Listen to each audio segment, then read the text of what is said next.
No, cześć, z tej strony Adam. Pokażę Wam, co się zmieniło w Cinquecento, bo już troszkę czasu minęło od publikacji pierwszego filmiku, pseudo-filmiku o jakości kiepskiej, z obiektywem uszkodzonym i tak dalej, bo tylko taką kamerką wtedy dysponowałem. Spróbuję to teraz tu troszeczkę nagrać telefonem, może to będzie w lepszej jakości, chociaż auto nieumyte, nieprzygotowane, no ale coś tam widać.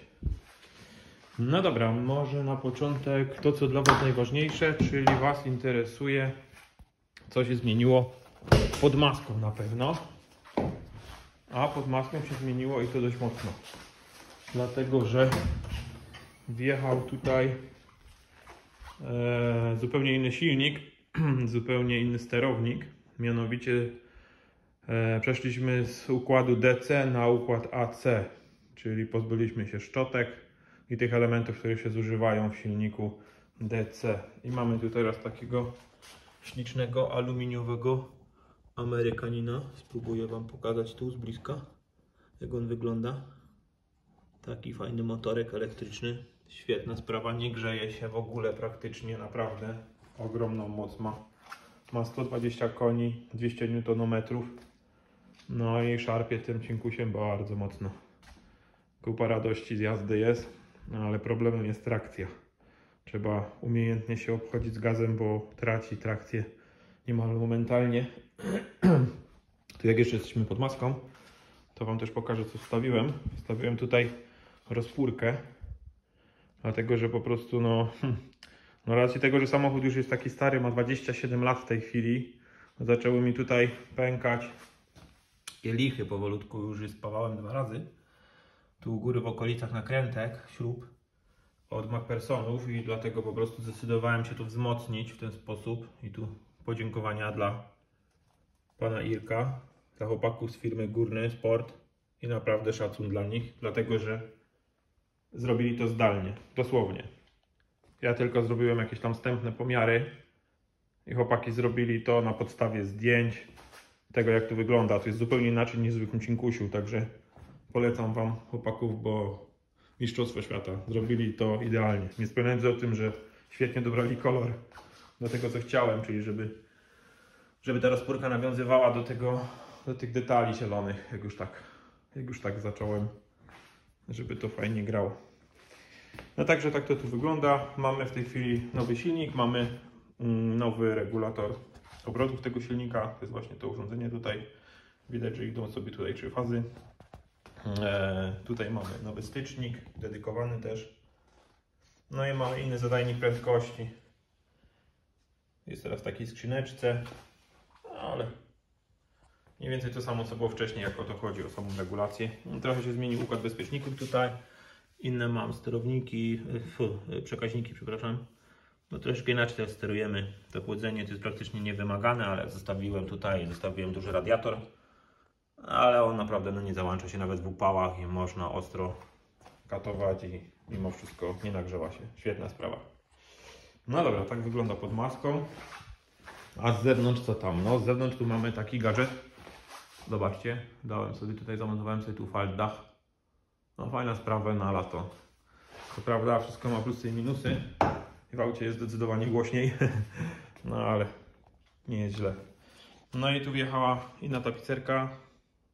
Bo foteliki były ze Sportinga i te boczki już po prostu były już mocno zużyte. Gdzieś tu miałem poprute na środku, no i pan tapicer uznał, że po prostu wymienimy całe te poszycia środkowe, żeby to jakoś fajnie tak wiązało w całość samochód. No, z tyłu wygląda tak. Tam sobie dałem te boczki zrobić. Napylili tam ten taki fajny, to jest taki meszek, tak? To tak wygląda. Robi takie jakby a la zamsz, coś na tej zasadzie. Słupki też są obłożone taką wykładzinką. Boczki, drzwi, no bo wiecie, jak to wygląda w cinkusiu. Raczej to wygląda marnie. Sama blacha, nic przyjemnego, jest ciszej. A sam faldach jest z Fiata Seicento. Dlatego tak minimalnie tam na tylnych słupkach jest różnica. Gdy była sama ta blacha, to widać było dość mocno, że Seicento u góry ma delikatnie węższy słupek niż Cinquecento, ale tak poza tym pasuje to świetnie. Jedyna zmiana jeszcze, jaką musieliśmy wykonać, to po prostu szybę wkleiliśmy z Fiata Seicento, dlatego że Cinquecento ma szybę na uszczelce, tak? I ta podsufitka wychodziła po prostu na szybę, było widać po prostu z zewnątrz, niejako do środka. Dlatego, że Cinquecento nie ma tych kropek tutaj, tak? Z boku tego. No a Seicento to ma, a że obrys i karoseria, tak naprawdę szkielet karoserii jest dokładnie ten sam. Różnica polega tylko na tym, że inaczej jest to szyba montowana i różnica między Cinquecento a Seicento jest taka, że praktycznie zmienia tylko poszycie zewnętrzne, tak? Inne błotniki i tam delikatne zmiany kosmetyczne. Fiat to sprytnie to rozegrał, że zrobili nowy model, a tak naprawdę to po prostu przekonwertowali Cinquecento na Seicento. No i co? Tutaj jeszcze ewentualnie w bagażniku też jest trochę bardziej cywilizowanie, dlatego że mamy tu jakieś światełko.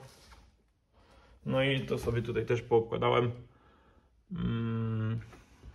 tkaniną, żeby tutaj było no trochę przyjemniej, tak? Bo normalnie ta blacha tutaj, no to jest taka jaka jest, a tak jest teraz tu przyjemnie, niemal jak w normalnym dzisiejszym samochodzie. No dobra, tak pokrótce wygląda z zewnątrz, poza tym bez zmian. Akumulatory te same, koła te same, hamulce te same. Tu z zewnątrz jeszcze takie listwy dałem sobie, no, żeby się nie obijał tak na parkingu, jak tam otwierają drzwi, to tłuką, potem miałem dużo tych obtarć.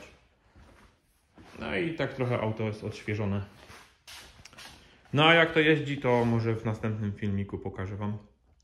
No bo jest o czym pogadać, bo naprawdę jest kupa radochy, jest dużo dłuższy zasięg na tym silniku, dlatego że on ma odzysk energii. Świetna sprawa. No to pozdrawiam.